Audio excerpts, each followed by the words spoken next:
First, what is collaboration and communication?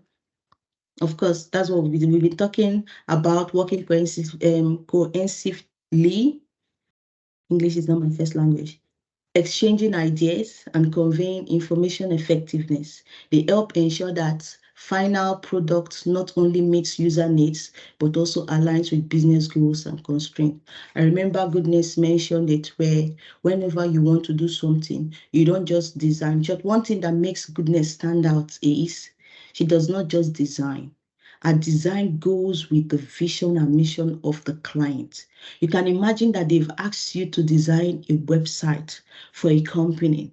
And if one of the value of the company is, let me say, simplicity, if one of their values is simplicity, imagine a company telling you that their value is simplicity and their site is complicated.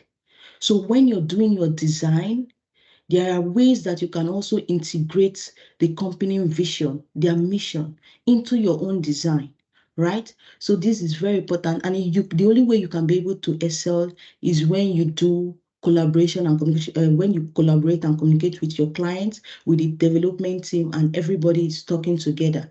There are companies that their value is technology.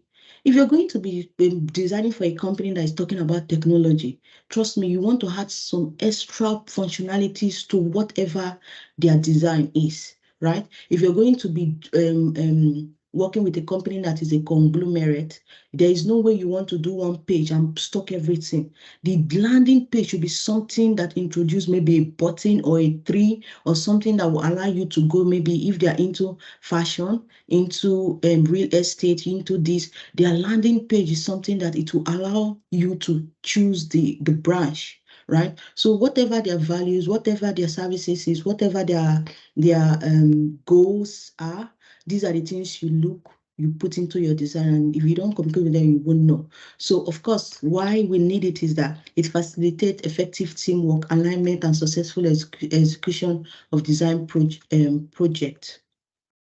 And some of the key points we'll be talking on will be clear communication channels. I think, Goodness, I'll hand over to you to cover this one. I'm going to take us through the key aspects of collaboration and communication. First, key aspect is clear communication channels. So as a UX designer, one thing you want to make sure you're good at is clear communication. So you want to establish clear communication, clear channels of communication within the design team and with stakeholders. This can include in-person meetings, project management tools, such as Slack.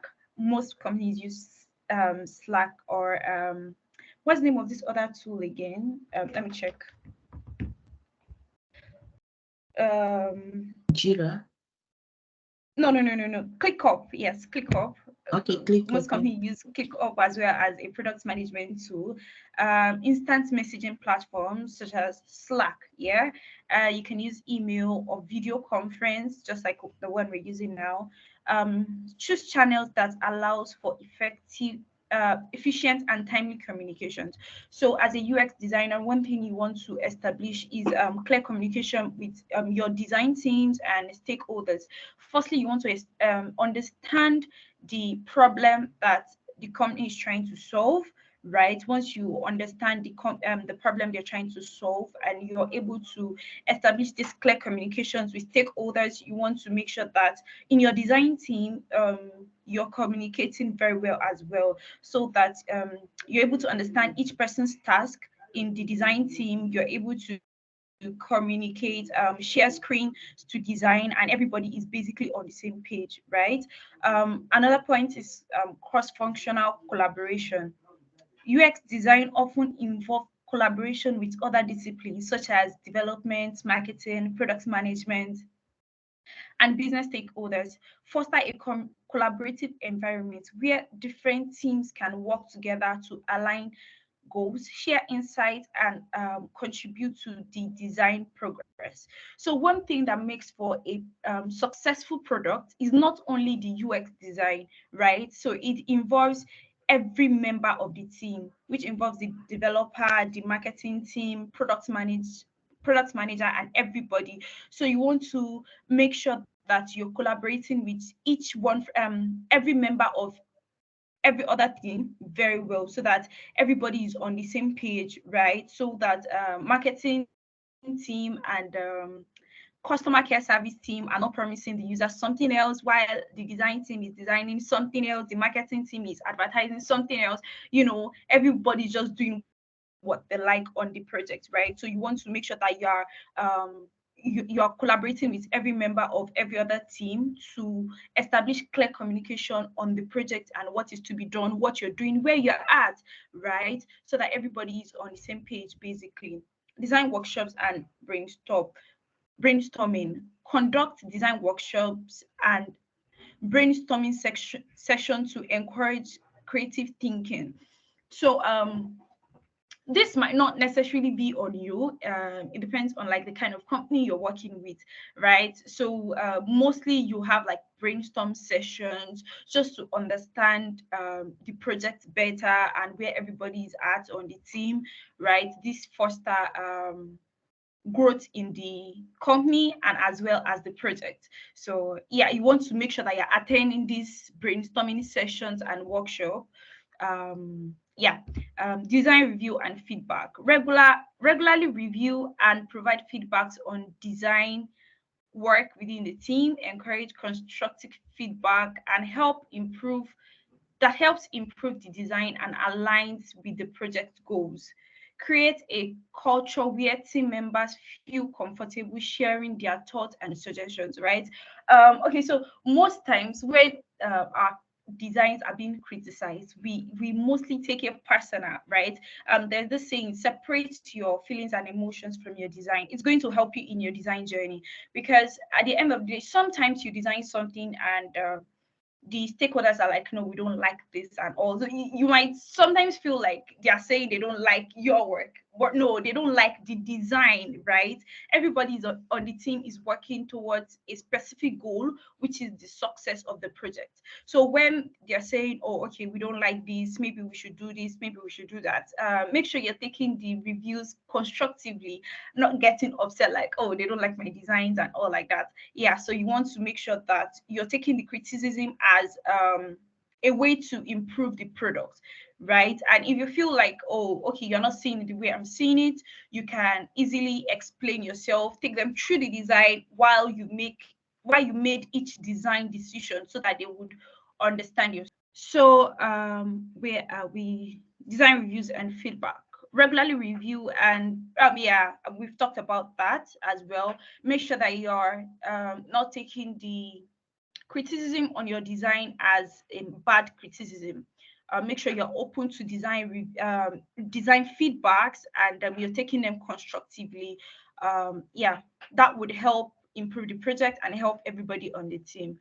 Design systems and style guides. Establish design system and style guides that serve as a central source of truth for design assets and guidelines and specifications. So this is something you want to do at the beginning of the project. You want to make sure that you're clear on the colors you want to use, on the typeface you want to use, on the design style you want to use, basically the border lines you're using, stroke, whether you're using stroke, you're using drop shadows and everything. You want to make sure that you're clear on all of these, and you're using it consistently throughout your design, throughout the design, so that your designs are consistent, right? You want to make sure that you have this style guide in place, especially if you're working on like a big project, so that if you're asking you to make changes to your design, it would not be really hard to make those changes, because once you create a style guide or a design system is like very big. So at the end of the day, it's not just the UX designer that is working on the design system. It's basically everybody on the team, including the development team, right? Everybody on the team is working hand in hand to design the design system, basically. But a style guide is still mostly the job of like the UX designer. I don't know if I have confused you with this design system and style guide. Okay, so basically style guide is just the color, the typeface, and basically just the color and typeface mostly, and icons, yeah, basically, I think these three are like for style guide, basically to guide your developer through the design as well, right? But a design system is like the whole system of the project entirely, which includes the frame you're using, the borderline you're using, stroke and everything. Buttons, yes, buttons includes the buttons and like every aspect of the design. Basically, companies like Google have a design system, companies like Apple have a design system, and they basically release it. So like you're designing something for your company, you're following this guidelines and you're not going out of it, basically. Yeah, so you want to make sure that if you're starting a project, you're building base as a UX designer. You might as well just start with like the style guide, which just the colors, link the typeface, link the make sure that you're when you're designing your buttons, you're designing it in variables and all of that. But basically these are a bit advanced. Yeah, so it's like when you're working on like a big project, you want to do most of these things. Yeah, so for the next part of this key aspect, Ibuso is going to take us. Yeah, thank you. Ibuso.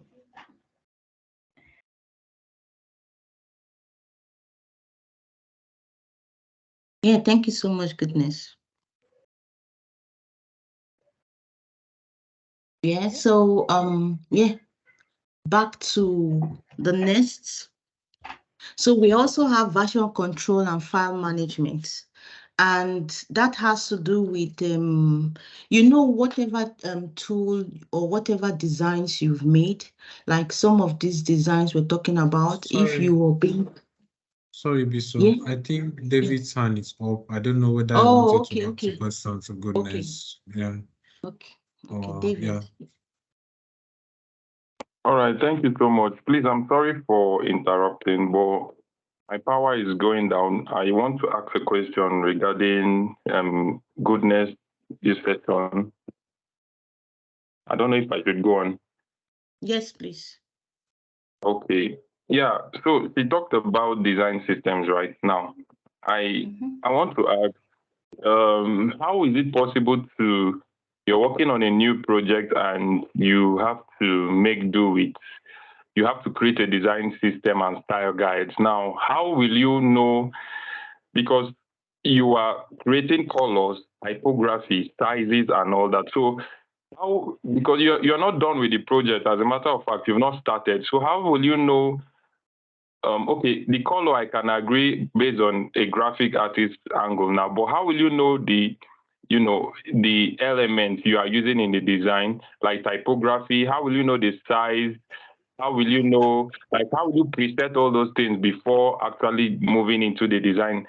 Into the design project. The project we worked on lately, I was just about creating a design system, and I discovered that I have finished my design before creating the system. So can you just throw more light into this? Thank you. Okay, so basically, yeah, as a junior, trust me, they're not going to ask you to come up with the design system for the project. If there is going to be a design system, probably your company has it. And if they don't, if it's like a startup, you're just coming up with a style guide. And that is why you have to do something called design testing before you start.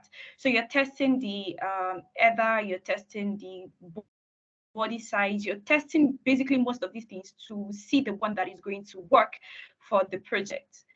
You're working with like say size 64 for header, testing it with body size of like 16. You're just checking different, you're choosing the best. So at the end of the day, if you continue your design and you see that nah, I think this thing that I chose is not working, it's just easy for you to just go to the linked aspect, change the size from say 69 to 50 something, or your 16 to like 20. You can just easily change it from the linked typeface. You know how to link your typeface and your colors if you're working with a style guide, right? Do you?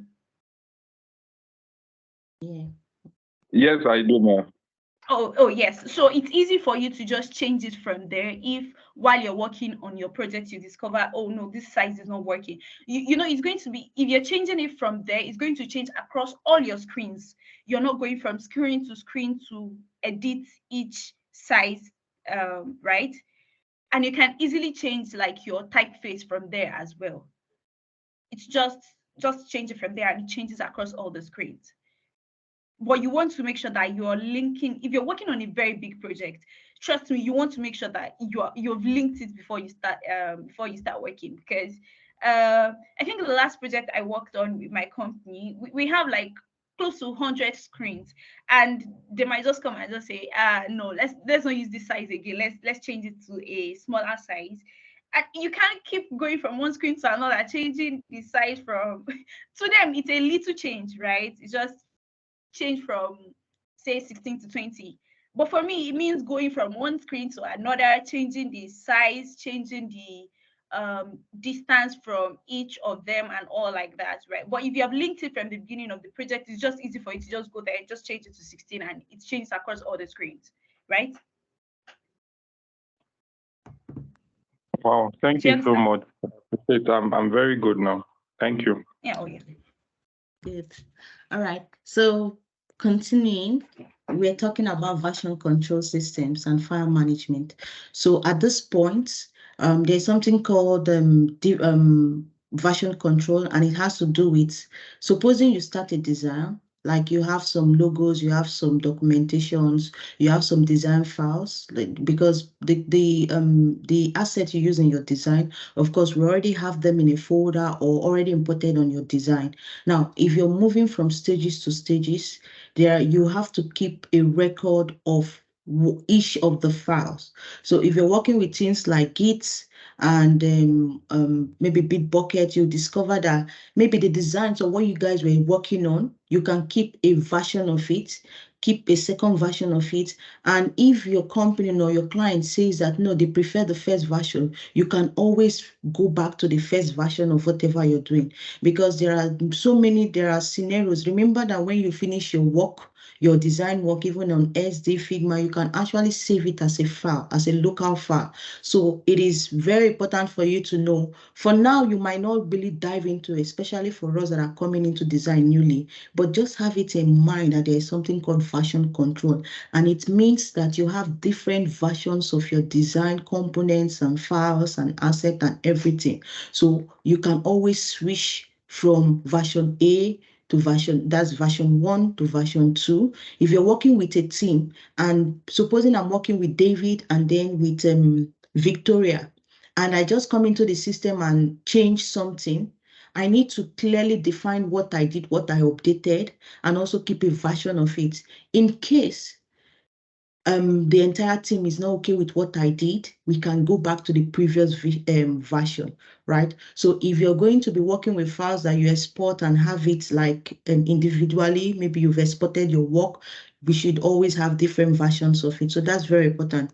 Then collaborative prototype and design tools, we've really touched on this in our previous classes. We won't be talking more. So it utilize collaborative prototyping and design tools that enable real-time collaboration among team members. These tools allows us for simultaneous editing, commenting, sharing. This is what we do in Figma. We're all working together in one project. Like the questies that submitted assignment, what they did is that they sent me a link to their project.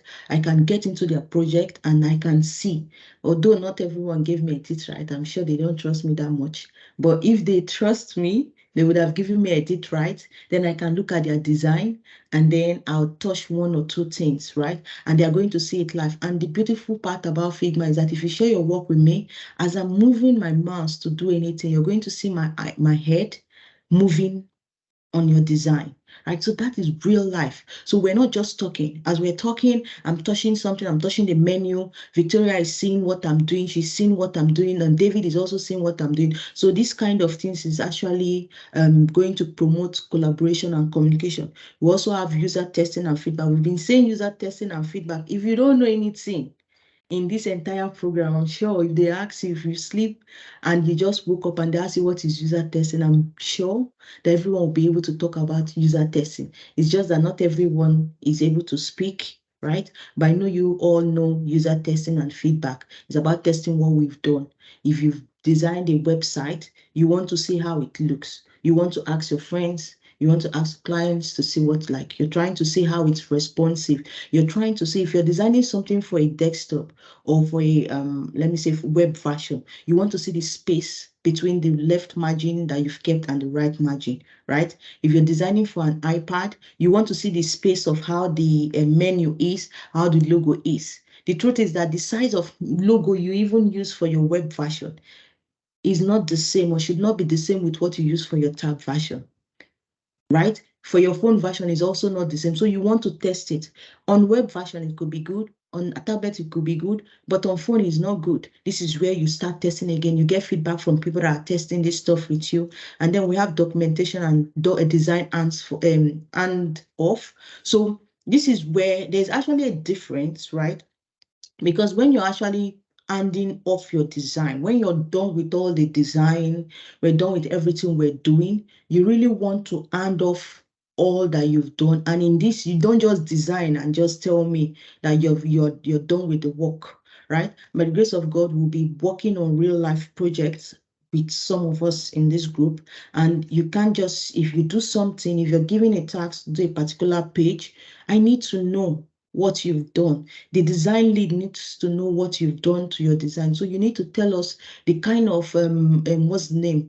Interaction, micro interaction you've done, even though we'll come back to the design and see the transition level. I'll look at what you've done in your prototyping phase and see the delay seconds and all of those things. You still need to give a clear explanation of what you've done, right? You want to tell us the breakpoint, the number, the size. You don't just design for web, design for tab, design for phone, and tell me that you're done. No, because you can be designing. If you want to design on Figma, you can choose a Samsung phone, maybe A12 to design, and you cannot just allow me to just go and feel that you've done the work. No, you need to tell me the breakpoint you've decided for mobile phones. You need to tell me the breakpoint that you actually use for iPad. The reason we have this desktop, iPad, phones, and all of those things is just to guide you in your designing. That's what Figma does. But when you're presenting, you need to tell us what the breakpoint is, because the front-end engineer does not even know too much about, except the ones that have learned design, right? But not everyone knows too much. So they just look at it, they just start coding in whatever they are doing in their style sheet. Breakpoint, they put their styling for breakpoint. So at so breakpoint, the grid should adjust. So you need to give clear documentation. And there's something called continuous improvement. Nobody is perfect. You can never hear me say I'm perfect. I'm always learning. Before I sleep today, I will learn.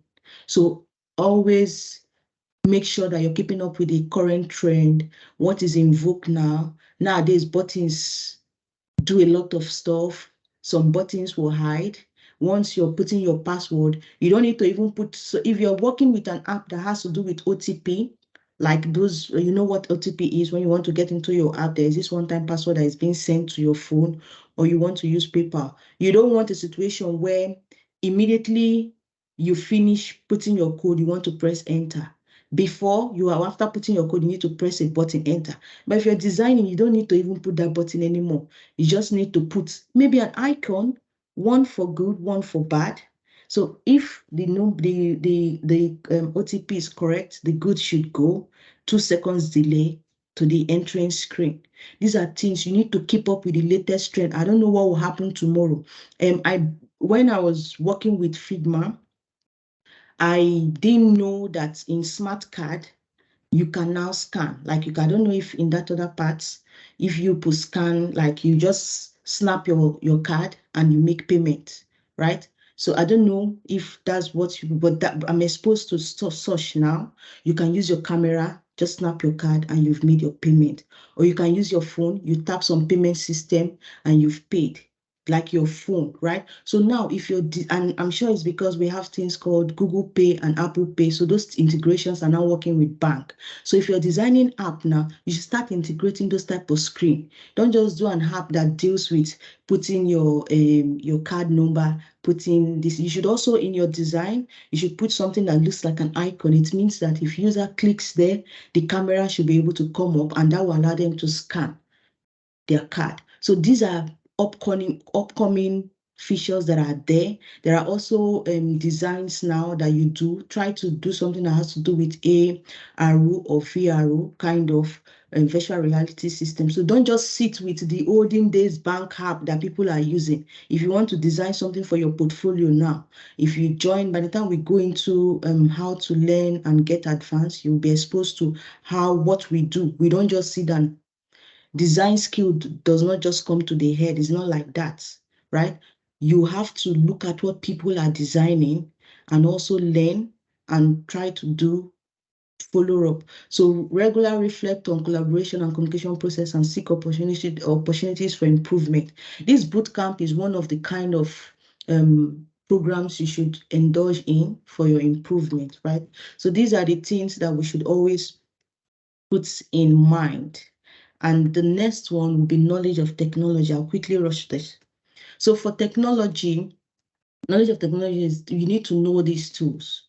That's why I was saying initially that you should be able to get familiar with the kind of tools and the kind of terminologies that designers use. So when you're being asked, like I say, you must not have a job to be a designer, but you could have a good job that your design skill will give you an edge, right? So understand the capacities and limitations of the development technology and framework.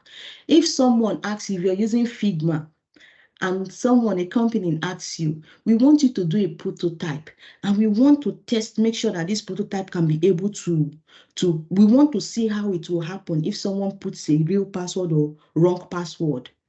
You know that Figma does not do conditional prototyping, and you carry your Figma skills and go and tell your employer that yes, you can do it, and they leave you with Figma.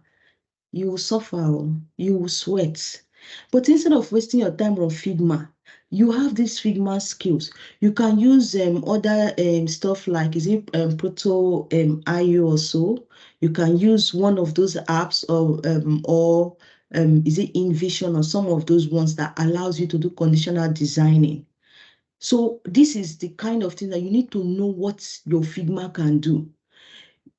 And you need to know what other platforms can do. You need to know what Sketch can do. A company can tell you that I have Sketch, I've subscribed for Sketch. We want you to be able to use Sketch and do prototype. You can do wireframe. You can do a lot of stuff. But for them to see the real life demonstration of these things, you cannot be able to do it. So UX design is influenced and supported by various technologies and tools that aid in design process and creation of user-friendly interfaces.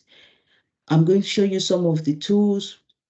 So for design, these are the key points we're going to touch on: knowledge and technology, design and prototyping tools. We have softwares like Sketch, Adobe SD, Figma, InVision, Azure RP. Is the Azure RP that does the conditional prototyping, and Proto AIO are commonly used for creating designs, wireframes, and interactive prototype. You know all these things. By now, if you don't know any of these tools, at least you've heard us talk about Figma. You've heard us talk about Sketch. You've heard us talk about SD. At least these basic ones, if you know, you're good to go. All you need to do is know their use, know their functions, play around it. If you can master Figma with your time, I can assure you that you can be able to jump on SD. You can be able to jump on any other script or any other tool. If you can do design before now, it will be very easy for you to jump on any other stuff. Now we have graphic design software. Yes. This part, people were just thinking that you just come to UI, UX, and you start playing with Figma and all those things. You're forgetting that there are some, let me say you're being the design lead or part of a team and your work is to do UI. There are some things, some icons. There are some icons, funny enough, that you do with GIF, like you do an animated image, not still image, and you can use it as your splash screen. It's not everything you code. Yes, you can code and make things bounce and move. Like when doing the PowerPoint, they are jumping in and out. It's just in PowerPoint though. Once you want to start developing app, you cannot just be putting animations anyhow. You need to code the animation. So we actually have codings that you can put in your styling to cause animation, transition, delays. We can do all those things. But then it's also good if you have a situation where you want to add a GIF, you can put a GIF. If you're designing a website where you need to put banners, where will you get these pictures from? You can't just go to Unsplash and get pictures. What if you get a picture that is square and maybe you want to add some effect or you want to touch it or the picture is not even fine, right? You should be able to know tools like Photoshop. That's what Photoshop can touch on your picture. Adobe Illustrator can help you do some icons, right?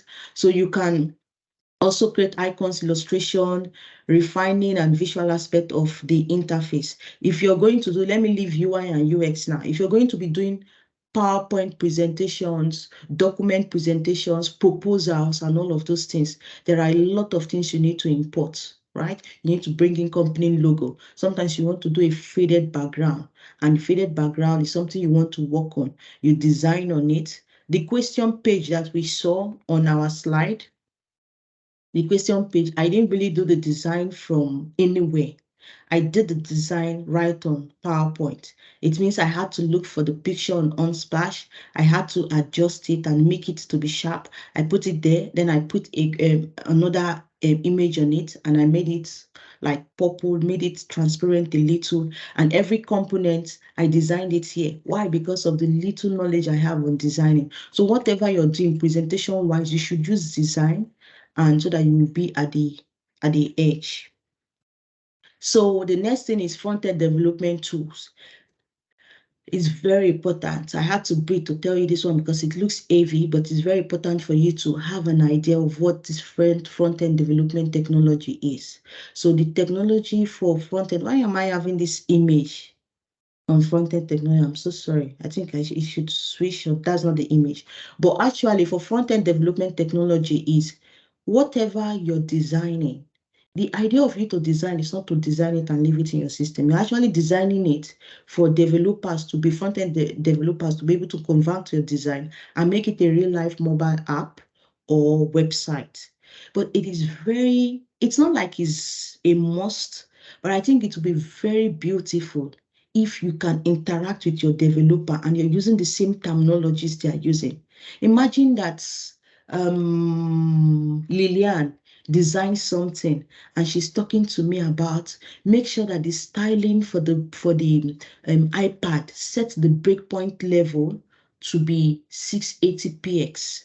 It will be very beautiful because it means I can ask her, I made it 680 whatever px, but it looks like it's some iPads and all this. Then you both can talk, okay, increase it to maybe 700 or reduce it, right? So it's very important. They're not saying that you must code, but at least know basic HTML.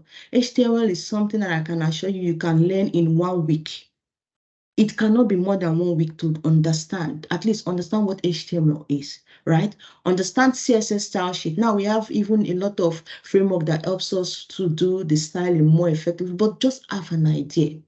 And again, if you learn these technologies, this front-end development technology, again, it will give you an extra edge because they are trying to employ you as a UI UX designer, but they discover that in your CV, you're writing that you know some of these front-end technologies. So we have HTML, we have CSS, we have JavaScript as the base. If you know these things, you can always jump on other frameworks like React, AngularJS. You can use some styling like Tailwind CSS, right? You can use SASS and all of those things for you. Just know those things at the upper level, but at least you can know the basics. So it's very important for you to also know some of this technology. And for those of us that are coming from the IT field, it will be very important for you.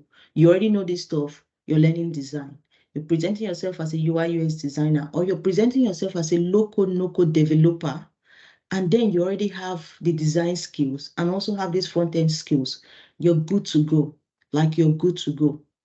So the next one is responsive design frameworks. So this is where we have the material UI that David was talking about the first time. We have Bootstrap, right? We have what's this other one? There are lots. There is Foundation. So all these are frameworks. What framework is that they are trying to help you do something more rapidly. They are set of libraries or components that help you to do things more and faster. Now, you can design all the things that you guys have been designing, the ones that design shopping carts, the ones that design the radio music station and the housing and all of those assignments. You can actually do it in one day with frameworks like material designs and all of this, but these things are components, right? If you're going to be doing a dashboard for me, you can pick all those components. So the frameworks like Bootstrap, Foundation, and Material UI enable the creation of responsive and mobile-friendly interface. This framework provides pre-built components. So that's the word, pre-built component, responsive grids, and style sheet that facilitate the development of consistent and responsive design. All that I just finished reading here is the fact that all these things you're trying to design, someone else have designed it for you. All you need now is for you to pick it and use it. But my opinion, if I'm to advise, I would not advise you to just go and pick these things and on board and use them. That's why I always stress on know these things first for yourself. Know how to work on it first for yourself. So when you get access to all these frameworks and all these pre-built components, you pick them, it will be easy for you to modify it. Right? It will be very easy for you to modify it. If you want to pick maybe a data table, you already can do data table by yourself. So when you pick data table and put in your design, you know what is happening. You can defend the design. If you put some interactions, some micro interactions, you pick it from your material UI, you bring it on your system, or some buttons that are displaying some effects, you already know how to do this effect yourself. So if you go to a company where they don't use open source, right? I know companies that don't use open source. I know companies that don't use things that people use. So even if it's free, they don't use it. I even told you as far as even font that everybody uses for free. The company don't use font. They're other people's fonts. We have the font we use, right? You can now start imagining why will a company have their own font. So if you're working with a company that don't like you using people's things, you have to do your things by yourself. So it's good for you to know this framework. It's good for you to know about it, try it in your designs, but then know the basics. Collaboration and project management tools is where we have Monday, we have the ClickUp, we have the Jira software, we have Teamwork, we have Slack, we have Microsoft Teams. We're using Microsoft Teams, right? So we have different tools that can help us to be able to collaborate and also manage. You should know them. I'm very sure that some of you don't even know Slack, but do you even know that this Slack that we're telling people to come and use it to interact, join this channel. We have channel for UI UX, we have channel for cloud engineering, we have channels, we have different channels. We're asking you to join channels. It looks like it's challenging. Do you know that the first thing you do in some company as they employ you is to join their Slack? It means all the teams, they communicate through Slack. Like they don't even use Teams, they use Slack. I know a very reputable company, international, all they use is Slack for their communication. Even some top companies in Nigeria, they use Slack. So today we're asking you to use Slack. You don't want to use Slack. Maybe you feel it's not user friendly. By the end of the day, you might end up using Slack in a company and you don't know about Slack, right? You don't even know about Teams. Some of us cannot even use these Teams and maybe to raise hands or to even unmute and all of those things. So all I'm trying to say is that we should try to know these tools. These are collaboration tools. Expose yourself to it. This bootcamp is to give you the design knowledge, but the bootcamp is not to tell you how to use Slack, right? The bootcamp is not to tell you how to use Jira software, but you should familiarize yourself with at least one. If you know Slack, you can be able to use other content management system that allows project management system. You can be able to use it to collaborate and do other things. If you know Slack, You can be able to use maybe I think we have other stuff like Teams. You can use Teams if you can use Slack, because it's the same. Having a channel in Teams, we also have channels. We can chat individually, you can private chat me, you can chat in a group, the same thing you can do in the other one. So that's it. Then user research and analytic tools. This is a bit advanced, but just have your mind around it, right? If you want to come into design, you should be able to know tools like User Zoom, Optimal Workshop, Ogia, Google Analytics, help gather user. Of course, these are just about user data and all that. Just do a little research about this stuff. But the most important thing is, I'm always stressing, know design first. And we also have accessibility tools, right? Tools like screen readers, voiceover, color contrast checkers, web content accessibility guidelines. So it means that as you're designing, when you choose your color, there are websites, it's like a standard. You can put in your colors and see if it's okay. You might be thinking of using indigo, and you put indigo only to discover that the standards of using fonts or colors on web is not acceptable to use indigo. And you didn't even know this, and you've been busy designing because you learned MeQuest Bootcamp on August. They say design and form color. You just start putting colors together, only for you to spend like 1 month in doing like 100 screens of this thing to discover that the color you're using is not acceptable globally. Right? And by the time you put that as your portfolio, they see that even the color you're using for your portfolio is even a color that is not recognized. They will now begin to ask themselves, then how is this guy now ready for this design job that we're about to give him? If he doesn't even in his portfolio is using colors that is not aligning, or is doing a site that when they look at the site, they are saying that you're not even putting, is a site that is supposed to have something that allows your site to breathe aloud, and you're not putting that functionality. So they even use your portfolio to judge you before they even call you for a job, right? Good. So you need to know these tools. You need to know the guidelines, what is acceptable, what kind of yellow is acceptable. Because your best color is yellow, you now decide to use yellow for your font. And when they ask you, say, that's my best color. It doesn't happen like that, right? So you cannot use yellow as font because it's your best color. So you need to follow guidelines. So the version control system is what I talked about earlier. We have the Git, and they manage design files, facelifting collaboration, and keeping track of design iterations and changes. So whatever you do, of course, if you're using Git, if you have like two different maybe design files, and one you did something for light background, and second one you did for dark background, and everyone is saying no, they need a white background, it's easy because your Git has the comment of each of the files, right? You can be able to go to the first one. So we also have design system and component library. This is just like the material kind of stuff. Their content that is already there. Today, if you want to make a button for login, if you want to design from scratch, it's good. If you don't want to design from scratch, you can go to something like maybe Pattern Lab or Storybook and take button, put in your system. I think this is the final expo that we're giving you, that all the things you've been doing since, you can actually integrate more third parties and make it more beautiful. But it's for those ones that have done the assignment, we really appreciate it. It means you've exposed yourself to knowing these things from scratch. So now you are free to start copying and pasting components. Yeah. So we also have places where you can just go and take buttons, you can go and take sliders, you can go and take menu that are dancing up and down, you can go and take data table, you can go and take footer, complete footer, you can go and take complete header, put in your work. It's just like when you want to do some presentation, some PPT, you can actually take a template, work with a template, right? You can either do from scratch, where we in our own work, we were able to put the footer, like we put the UI UX design, we put the logo, we put the page numbering at the down. This one is, we did it ourselves, right? But you can also look for templates that everything is there. So it's allowed in PPT, it's allowed in Word document, it's allowed everywhere. It's also allowed in design.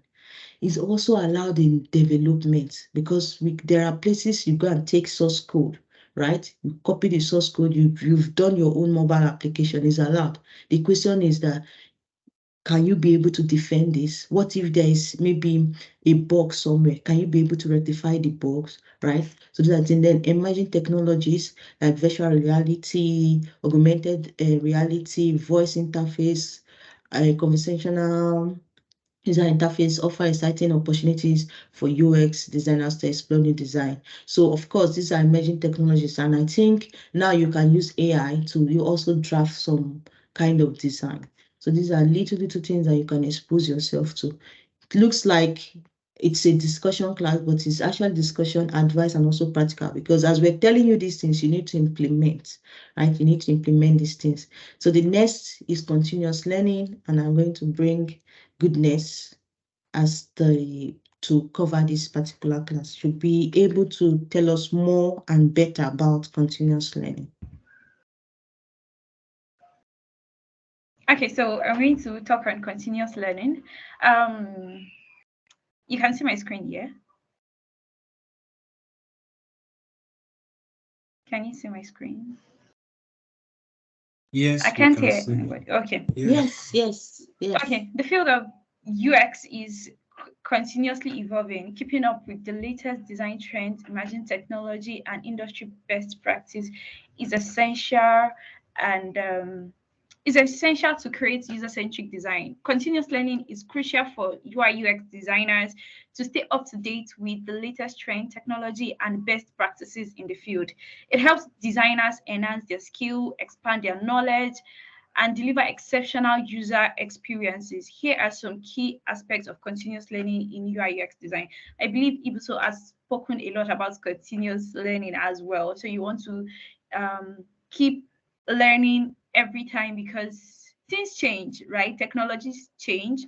10 years before now, we don't use Figma, we use other tools. Now is basically Figma and no code tools are becoming more rampant, right? So you want to make sure that you're learning every day, and things change, people change, the things they like change as well. I think TikTok discovered something about users years back, that users just like to scroll and scroll and scroll and scroll, right? Other platforms started copying it. We had it on Instagram, we had it on what's it called now? We had it on Instagram. I think we have it on like Facebook now too. We have it on YouTube. YouTube has like that TikTok version, YouTube Shorts, right? I think Twitter has something like that now too, right? So users change, things change. So you want to keep learning to know the industry trends and what is going to help your users in your design phase. Yeah, so key pointers on continuous learning.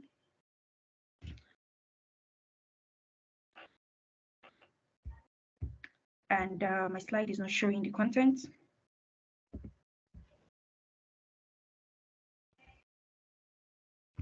Keep clicking. It's not. Yeah, I can see your screen now. So I'm just going to use your screen basically. So take 19,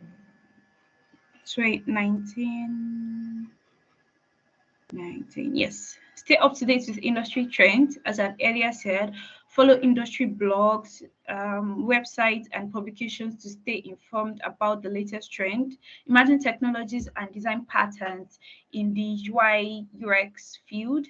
Attend design conferences, webinars, and workshops just like this, right, to gain insights from industry experts and thought leaders, right? So you want to make sure that you're staying up to date with industry trends. As I've earlier said, things change, people change, user behaviors change. So you want to make sure that you're constantly designing with the latest industry trends, right? Yeah. Also, yeah, basically that's about staying up to date with industry trends.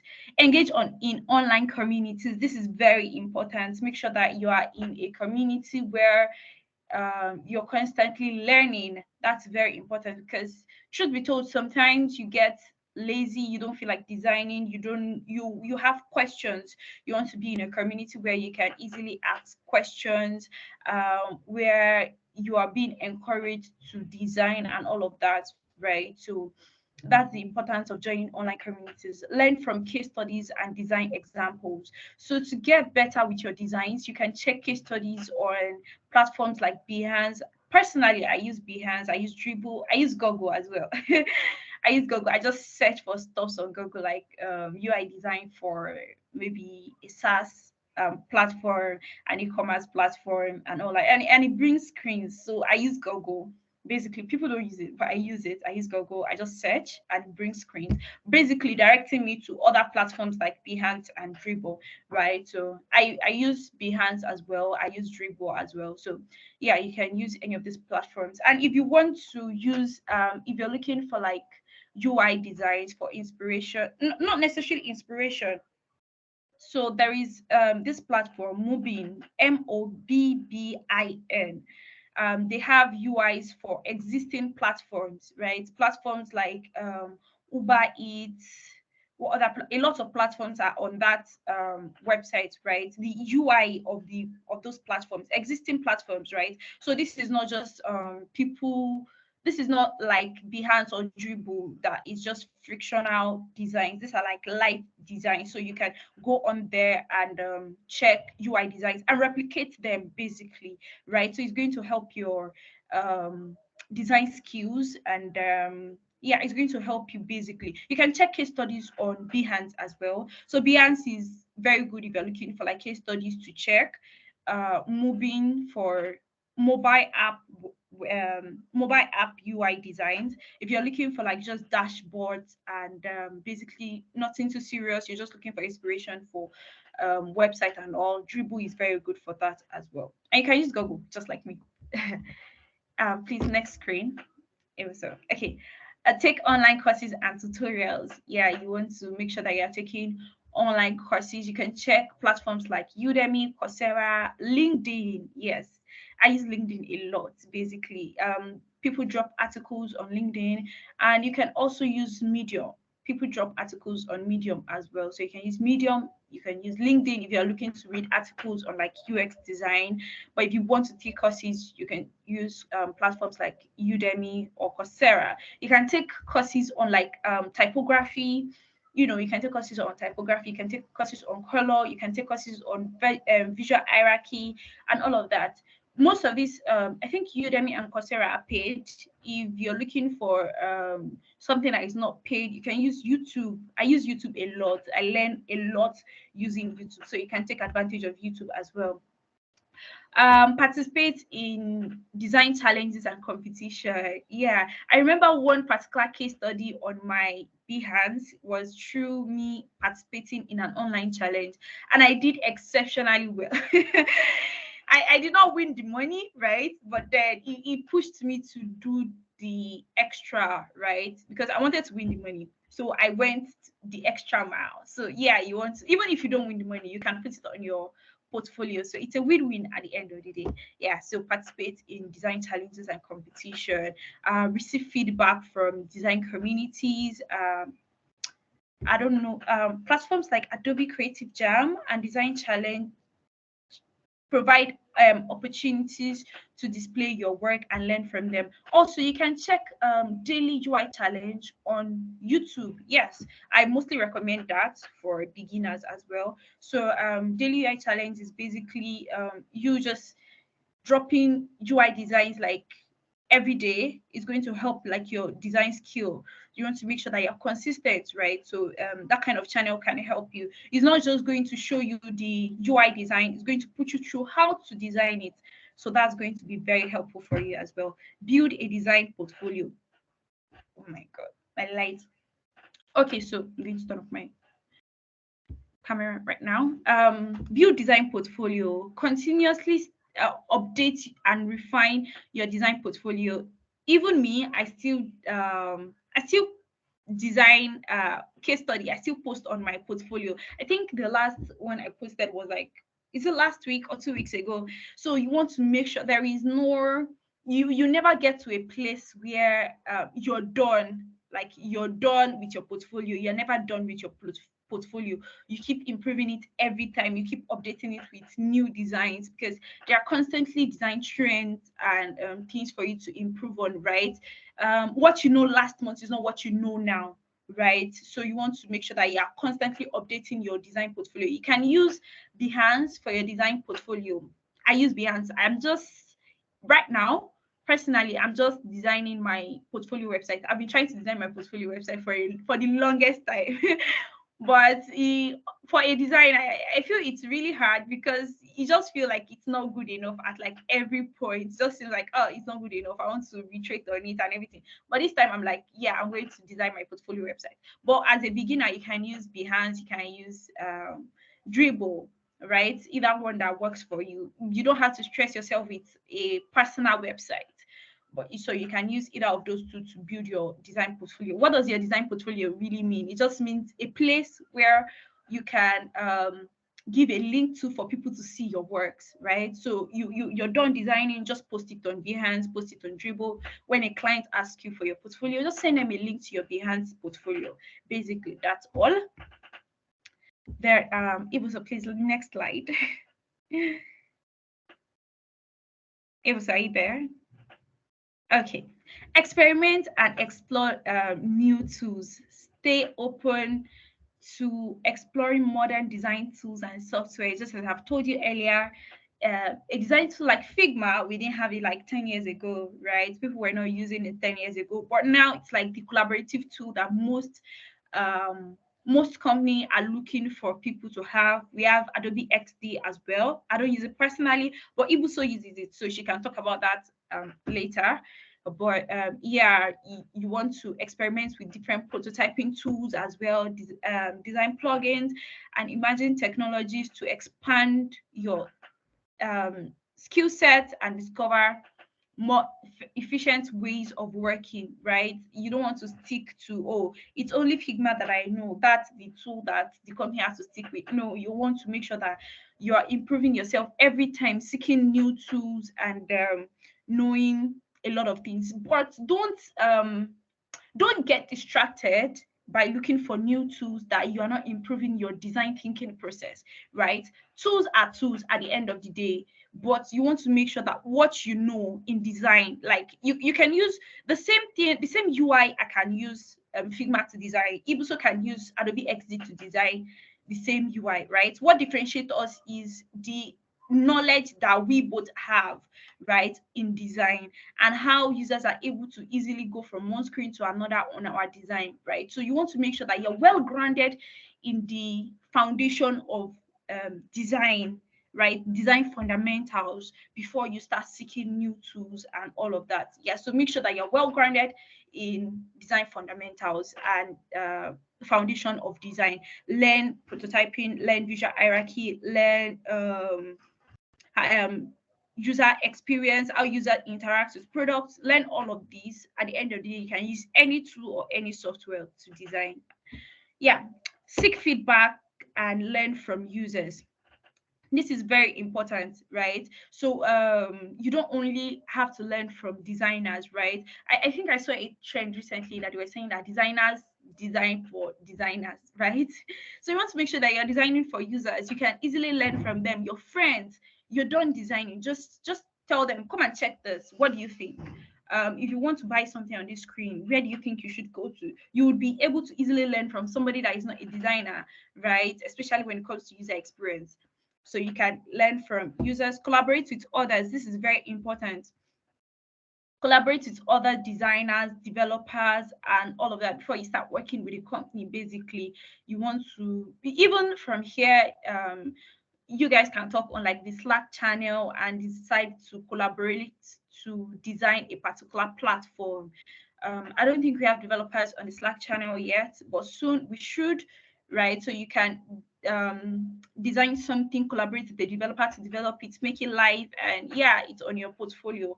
So you want to make sure that you're collaborating with others as well, not only designers, developers, marketers, and the likes, to make sure that you're you have a sound knowledge of how most of these things work. Just as Ibuso said when she was talking, you want to understand how they work so that you can you can be able to design better for them, and they are not struggling with your design when it comes to development.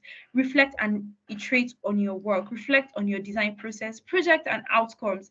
Identify areas for improvement and iterate on your design based on feedback and new learnings. Embrace a mindset of continuous improvement and strive to refine your skills with each new project. So with each new project, you want to make sure that you're learning something new, you're experimenting on like what you have learned. I think recently I learned more about visual hierarchy. Not that I've not been working with visual hierarchy before, but I learned more about it, and I've been implementing it in any of my designs that I'm working with, right? So you want to make sure that you're iterating on your work every time. Your last work shouldn't be better than the one you're going to do again. I think personally that's one thing I make sure that I'm doing. One time like that, I designed something, and one of my friends was like, goodness, you've lost touch. I'm like, what? I've lost touch? How? So I made sure that the last design and the next design that I was going to do was like better in every way, because I don't want to hear that my last work was better than the new one that I'm doing. So that's the same mindset you should have. Make sure that every new work you're working on is better than the previous one that you have worked on. Why? Because you're constantly improving yourself, you're constantly learning, and you're constantly improving. Thank you. I think with these few points of mine, I hope I'll be able to convince and also confuse you that continuous learning is very good. Thank you. However, she mentioned something. You mentioned something that I think I want to work on, just like you say, to experiment and explore new tools, right? So just like I was discussing with the team, they won't really. When I was telling them that the last time I used Figma was in 2021, and we're in 2023. Right? So even the stuff that I showed her I have is like far back, but I've been using SD. But because of the bootcamp, I had to jump on it, and I didn't find anything difficult. Why?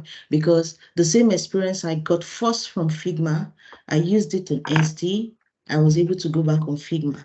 So if I'm going to be joining any other team and they're using something else, it will be easy. So try to experiment different tools.